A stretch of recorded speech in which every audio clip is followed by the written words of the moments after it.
kerajaan surga.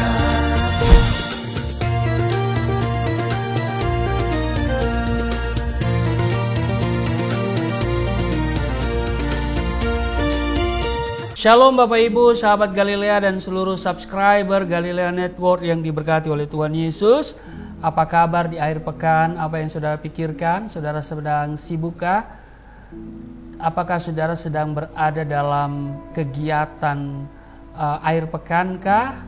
Saudara dimanapun engkau berada, mari kita bersaat teduh sejenak. Kita masuki hadirat Tuhan sebelum kita masuki kesibukan dan kegiatan-kegiatan kita di hari pekan ini. Saudara, mari siapkan dirimu, mari kita berdoa. Bapa yang baik, Bapa yang telah membawa kami sampai pada hari ini, yang kami kenal, kami muliakan, kami tinggikan, kami sembah di dalam nama Tuhan Yesus. Kami kuduskan namamu, datanglah kerajaan-Mu, jadilah kehendak-Mu di bumi seperti di surga. Kami mengucap syukur, Tuhan baik, Tuhan beri kami hidup sehat, umur panjang di hari ini. Kami bersama keluarga mau menikmati akhir pekan dengan berbagai kegiatan. Tuhan kiranya menolong, menyertai dan memberkati. Sebelumnya kami akan membaca, merenungkan firman-Mu, mengurapi kami semua, urapi hamba-Mu di dalam nama Tuhan Yesus. Haleluya, amin. Saudara, Kejadian pasal 13 akan dibacakan oleh istri saya mulai dari ayat 1 sampai dengan ayatnya yang ke-18. Amin. Maka pergilah Abraham dari Mesir ke tanah Negeb dengan istrinya dan segala kepunyaannya, dan Lot pun bersama-sama dengan dia. Adapun Abraham sangat kaya, banyak ternak, perak dan emasnya. Ia berjalan dari tempat persinggahan ke tempat persinggahan, dari tanah Negeb sampai dekat Betel, di mana kemahnya mula-mula berdiri antara Betel dan Ai, ke tempat mesbah yang dibuatnya dahulu di sana. Disitulah Abraham memanggil nama Tuhan. Juga Lot yang ikut bersama-sama dengan Abraham mempunyai domba dan lembu dan kemah. Tetapi negeri itu tidak cukup luas bagi mereka untuk diam bersama-sama, sebab harta milik mereka amat banyak, sehingga mereka tidak dapat diam bersama-sama. Karena itu terjadilah perkelahian antara para gembala Abraham dan para gembala Lot. Waktu itu orang Kanaan dan orang Feris diam di negeri itu.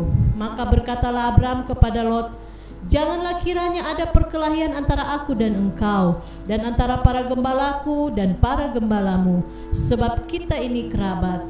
Bukankah seluruh negeri ini terbuka untuk engkau? Baiklah, pisahkan dirimu daripadaku.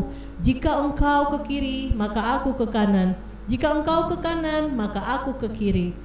Lalu Lot melayangkan pandangnya dan dilihatnya lah bahwa seluruh lembah Yordan banyak airnya, seperti taman Tuhan, seperti tanah Mesir, sampai ke Soar. Hal itu terjadi sebelum Tuhan memusnahkan Sodom dan Gomora. Sebab itu Lot memilih baginya seluruh lembah Yordan itu, lalu ia berangkat ke sebelah timur dan mereka berpisah. Abraham menetap di tanah Kanaan, tetapi Lot menetap di kota-kota lembah Yordan dan berkemah di dekat Sodom. Adapun orang Sodom sangat jahat dan berdosa terhadap Tuhan. Setelah Lot berpisah daripada Abraham, berfirmanlah Tuhan kepada Abraham, "Pandanglah sekelilingmu dan lihatlah dari tempat engkau berdiri itu ke timur dan barat, utara dan selatan. Sebab seluruh negeri yang kau lihat itu akan kuberikan kepadamu dan kepada keturunanmu untuk selama-lamanya. Dan aku akan menjadikan keturunanmu seperti debu tanah banyaknya, sehingga jika seandainya ada yang dapat menghitung debu tanah, keturunanmu pun akan dapat dihitung juga. Bersiaplah, jalanilah negeri itu menurut panjang dan lebarnya, sebab kepadamu lah akan kuberikan negeri itu."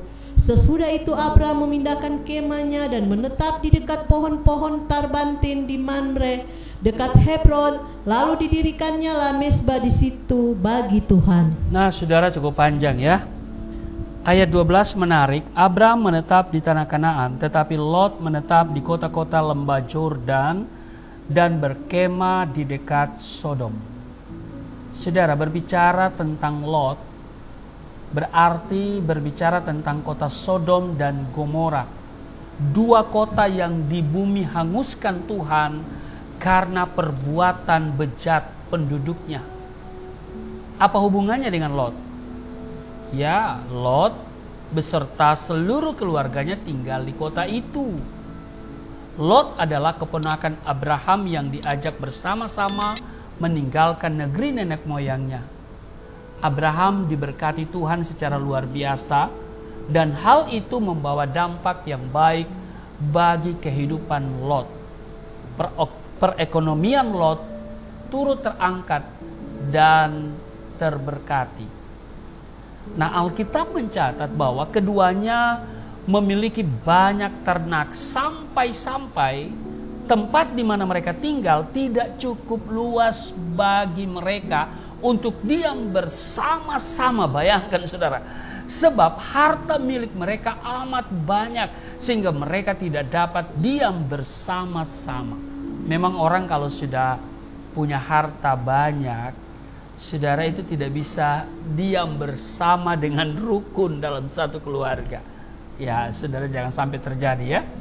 Nah, kemudian terjadilah perkelahian antara para gembala Abram dan para gembala Lot karena tanah Kanaan terlalu sempit untuk keduanya. Tanah Kanaan sempit, harta mereka luar biasa banyaknya. Sehingga terjadi gesekan, perkelahian antara para gembala Abraham dan para gembala Lot. Saudara, inilah yang menjadi penyebab terjadinya perpisahan antara Abraham dan Lot. Namun dengan hati yang penuh kasih, Abraham memberi kesempatan kepada Lot untuk memilih tempat terlebih dahulu apa yang dipandang baik oleh Lot. Dia katakan, jika engkau ke kanan, aku ke kiri. Jika engkau ke kiri, aku ke kanan. Saudara, ini menunjukkan bahwa Abraham bukanlah seorang yang egois dan mementingkan diri sendiri. Abraham lebih mengutamakan kepentingan orang lain lebih daripada kepentingannya sendiri. Walaupun ia punya kuasa dan hak penuh untuk menentukan pilihannya, karena status Lot hanyalah menumpang. Iya kan? Kesempatan ini tidak disia-siakan oleh Lot.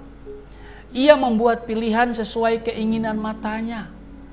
Di Kejadian pasal 13 yang kita baca tadi pada ayat yang ke-10 dan 11. Lalu Lot melayangkan pandangannya dan dilihatnya bahwa seluruh lembah Yordan banyak airnya. Seperti taman Tuhan, seperti tanah Mesir sampai ke Zoar. Hal itu terjadi sebelum Tuhan memusnahkan Sodom dan Gomora. Sebab itu Lot memilih baginya seluruh lembah Yordan itu. Lalu ia berangkat ke sebelah timur dan mereka berpisah. Saudara, perhatikan, Lot memilih tempat sesuai dengan apa yang dipandangnya baik, indah, menarik, dan lebih menguntungkan secara kasat mata. Ini lebih mementingkan perkara-perkara jasmani yang berkenan dengan harta dan kekayaan. Fokus Lot adalah untuk kepuasan diri sendiri tanpa mempedulikan perasaan pamannya, yaitu Abraham. Di Kejadian pasalnya yang 19 ayat 24, kemudian Tuhan menurunkan hujan belerang dan api atas Sodom dan Gomora, berasal dari Tuhan dari langit. Saudara, Lot tentu tidak menyangka bahwa keputusannya untuk tinggal di Sodom adalah awal malapetaka bagi dia dan seluruh keluarganya. Selain itu, ia juga harus kehilangan persekutuan yang karib dengan pamannya, yakni Abraham. Memang harta membuat kadang-kadang hubungan saudara, paman, tante, ya kan, silaturahmi itu putus. Iya kan? Ini yang terjadi. Pilihan inilah yang akhirnya membawa Lot kepada kehancuran dan kegagalan dalam hidupnya. Saudara, apa yang menurut pemikiran kita baik belum tentu baik di mata Tuhan. Amsal pasal 14 ayat 12 dikatakan, Ada jalan yang disangka orang lurus, tetapi ujungnya menuju maut. Nah, ada jalan yang disangka orang lurus, tetapi hati-hati ujungnya menuju maut, saudara. Firman Tuhan mengingatkan, carilah dahulu kerajaan Allah dan kebenarannya, maka semuanya itu akan ditambahkan kepadamu. Inilah yang diabaikan oleh Lot, yaitu lebih memikirkan kesenangan duniawi daripada mengutamakan perkara-perkara rohani. Demikianlah Lot menentukan pilihan dalam hidupnya, yaitu tinggal di Sodom. Padahal pada waktu itu kota Sodom dipenuhi oleh kemaksiatan dan kebejatan moral. Di Kejadian pasal 13 ayat 13 sudah menyatakan kepada kita, adapun orang Sodom sangat jahat dan berdosa terhadap Tuhan. Sodom adalah gambaran dari kenikmatan daging atau kesenangan duniawi. Saudara, saya mau bilang begini, berhati-hatilah dalam mengambil setiap keputusan. Sebab jika kita salah dalam membuat keputusan, akan berakibat fatal. Sebaik apa kehidupan kita di masa depan ditentukan oleh keputusan kita hari ini. Karena itu, hati-hati dalam mengambil keputusan. Jangan mengambil keputusan pada saat kita lagi emosi. Jangan ambil keputusan tergesa-gesa. Alkitab mengingatkan kita di Amsal pasal 3 ayat 5, 6, dan 7. Janganlah bersandar kepada pengertianmu sendiri. Akuilah Dia dalam hal ini Tuhan dalam segala lakumu, maka Ia akan meluruskan jalanmu. Janganlah engkau menganggap dirimu sendiri bijak. Saudara, awalnya hanya berkemah di dekat Sodom. Pada akhirnya Lot tinggal di kota itu dan bergaul dengan penduduknya. Alkitab menegaskan kepada kita, janganlah kamu sesat. Pergaulan yang buruk merusak kebiasaan yang baik. Lot memilih untuk berkompromi dengan dosa. Sebagai orang yang mengenal kebenaran, seharusnya Lot bisa memberikan teladan hidup yang baik dan menjadi terang bagi orang-orang Sodom. Namun, Lot malah terbawa arus dan bersahabat dengan dunia.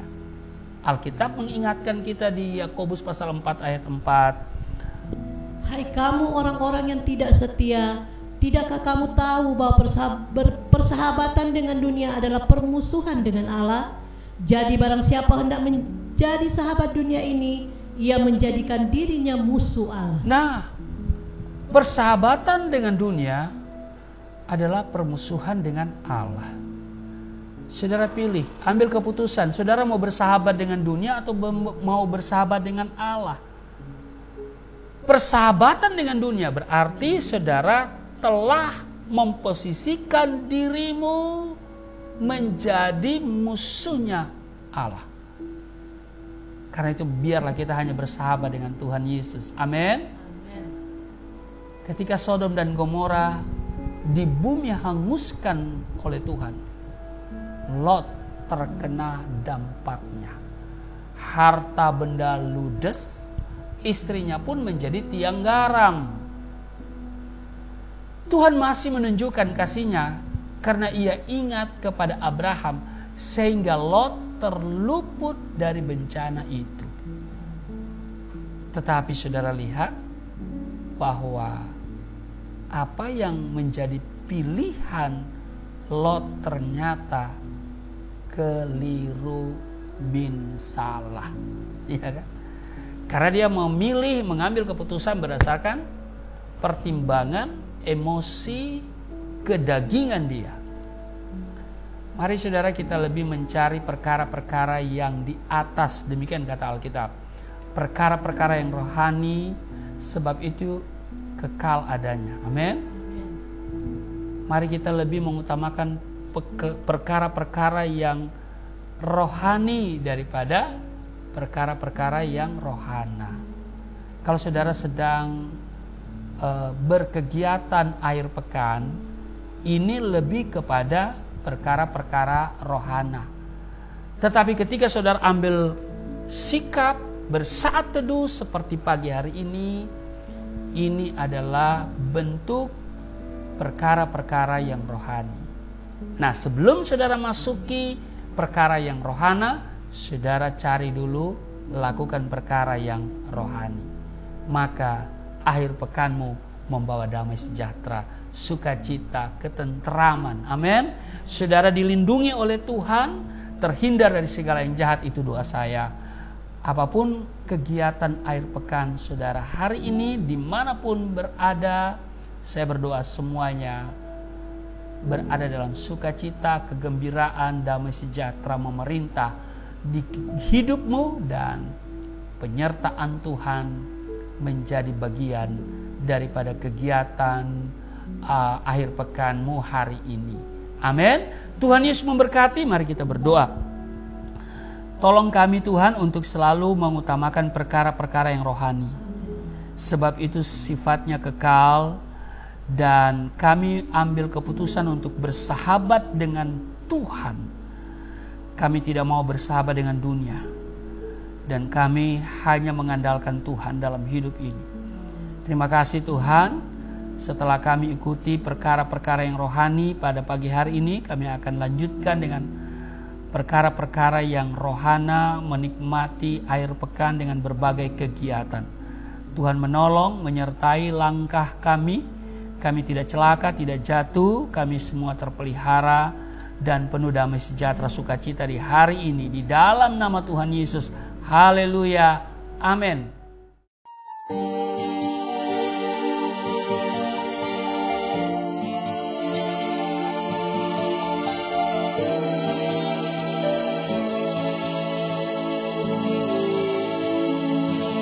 Bapa kami yang di surga,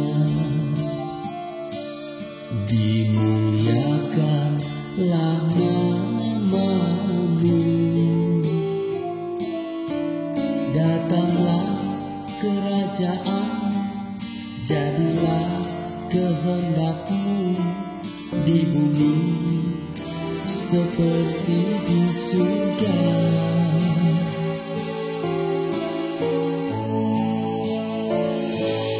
Berikanlah kepada kami makanan yang secukupnya. Ampunilah dosa kami seperti kami mengampuni orang yang bersalah pada kami.